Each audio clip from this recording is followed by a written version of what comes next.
Hello my dear friends, and welcome back to another video. Now that the strikes are over, the various cast members of the Ahsoka show have been sharing some behind the scenes exclusives, a new look at lightsaber training, some of the costume design, some fun and banter, and a few heart-wrenching moments when you can see Ray Stevenson enjoying himself on set and being a huge part of what Diana Lena Santo, who plays Morgan Elsbeth, calls the Ahsoka family. Everyone became close working with each other. So we're going to be covering that today, but first a bit of news. Another update on the directorial side of things, Lucasfilm's plans, and this one is going to interest fans of Kenobi, Boba Fett, and to some extent, as I'll elaborate on later, The Mandalorian. It seems as though, years after the fact, we're finding out more and more information about directors and filmmakers who spoke with Lucasfilm about possible film ideas. These almost always never made it past the first script, remained in the pre-production and concept phases, and today we have yet another one.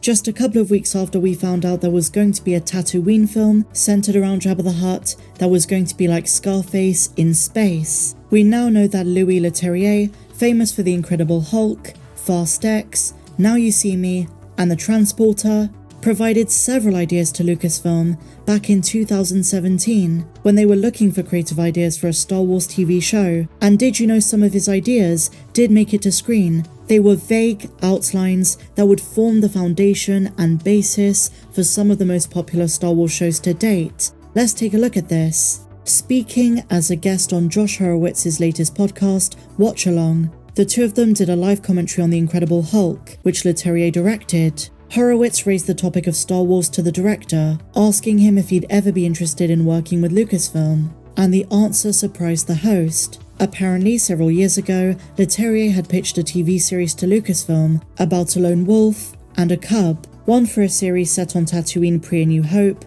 focused on Obi-Wan and Luke, and another focused on Boba Fett, adding to the increasing number of creatives who had ideas for these characters and these shows that would become the two series that we know, Obi-Wan Kenobi by Deborah Chow and Book of Boba Fett by Robert Rodriguez. This is what Leterrier said in his own words. I had my dream Star Wars idea a long time ago. When I came to them and pitched it, we should do a Star Wars TV show conceived as a lone wolf and cub. And they said, we don't know if that's a great idea. It was two things. I wanted to do the missing part, basically before A New Hope, I wanted to do that. But I was also very interested in the Boba Fett movie. We're already fully aware of the trilogy of movies that Kenobi was supposed to be before it was turned into a show. We know about Hossein Amini's involvement, Stuart Beattie, and now hearing what Louis is saying and adding to those voices, it sounds to me like Kathleen Kennedy did not want this show to focus on Luke, which most of the early writers and any Star Wars fan would tell you should have been the story. Now don't get me wrong, the dynamic between Obi-Wan and Leia was fun, and it made perfect sense in the context of the story they wanted to tell. But Louis' idea was also ignored. Now while this director did not reveal too much, he's light on specifics. The lone wolf and cub idea could have been Obi-Wan and Luke, but I think they took that concept, merged it with Jon Favreau's idea, and The Mandalorian was born. We'll never know for certain. We know Jon Favreau already had the idea of a lone gunslinger, the theme of found family, and Filoni brought his knowledge of the Star Wars universe, the lore, Mandalorian history, to the table, but we don't know the full extent of initial collaboration. We're talking as early back as 2017. But it's always fascinating to hear different creatives pitching ideas to Lucasfilm and to just envision what could have been. What do you guys think? Let me know down below. And so now my dear friends, onto some Ahsoka behind the scenes stuff. We're gonna start with what was on Natasha Lee Bordisso's Instagram, some videos she shared. She's an amazing martial artist, she's worked with swords on previous projects, so using a lightsaber was obviously a lot of work, but it came as second nature to her.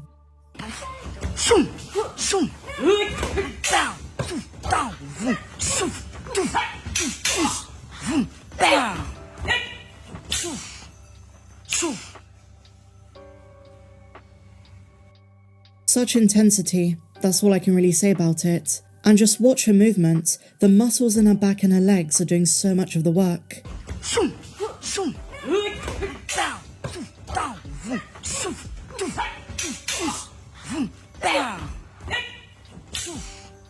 It must be said that the choreography for Ahsoka, the lightsaber training, the physicality, The martial arts that we're also going to see in the likes of the Acolyte, even though a lot of people made fun of them, was pretty insane.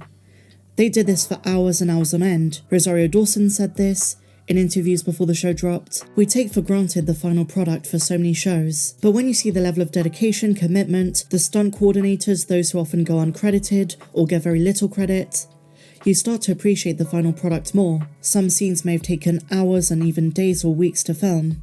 Okay, so now moving on to our second clip. This is the very controversial scene from Ahsoka Season 1, where Sabine uses the Force. But let's see what that looked like with a green screen, and this was an outtake. This is them practicing.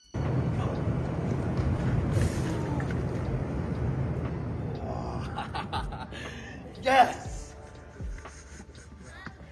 I really love this. I love they capture this moment. I love when they're having fun on set. Because you have to imagine at about this moment right here, the feeling in the pit of your stomach is probably very similar to when you're on a roller coaster at a theme park. And this was probably one of the first times they did this. But even just looking at these costumes raw, they're pretty impressive. I mean, that is literally Sabine Wren as a Rebels fan, as someone who's loved Rebels for years and was right there watching them when they dropped. If you had shown me a picture of Natasha Liu years before I knew about the Ahsoka show, in the years I was most invested in Star Wars Rebels, if I saw her cosplaying in the Mandalorian armor, I would have told you that should be our live-action Sabine. The casting was on point, Iman Esfandi as well. Even in those sillier moments where he's not in character, there's something Ezra-like about him. Does that make sense? He's got like the cheekiness, the smile. I've got to say, hats off to Dave, hats off to John. Okay, so now I'm going to transport you to Peridia. This is Ezra walking the set, the noti with their houses, the blue screen in the background. Happy birthday to you. So I probably should have said it was Iman Esfandi's birthday, but this is the first time I'm watching this with you guys, so I'm really looking forward to Dave Filoni's commentary over this when the Disney Gallery releases. You can say what you want about the viewership of Ahsoka, but I've got to imagine this is one of the most anticipated behind the scenes when that documentary does release, at least for those of us who watched and loved the show. Okay, so now it's time for some Ezra lightsaber training. This is him showing off his skills. I came across this one on X before watching it here. One action. Great. That is just a short clip, but we do have a more extended sequence that he posted. Let's take a look at that.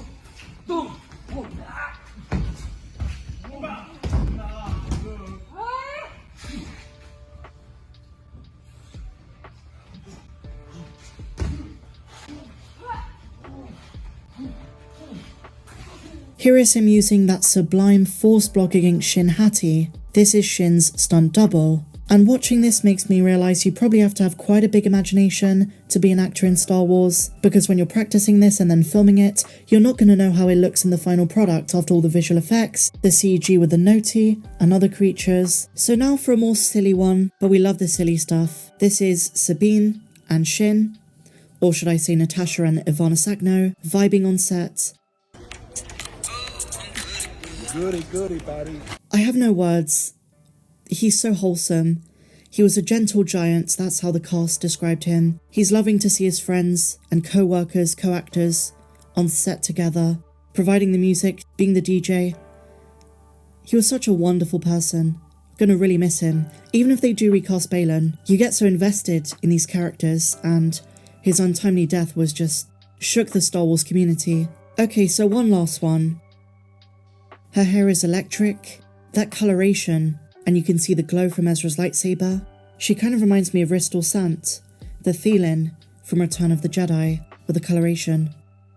Well, share your thoughts on everything we spoke about in the comments down below. If you enjoyed this video, please be sure to give me a big fat thumbs up, subscribe if you're new, and I'll see you in the next video. May the Force be with you, always.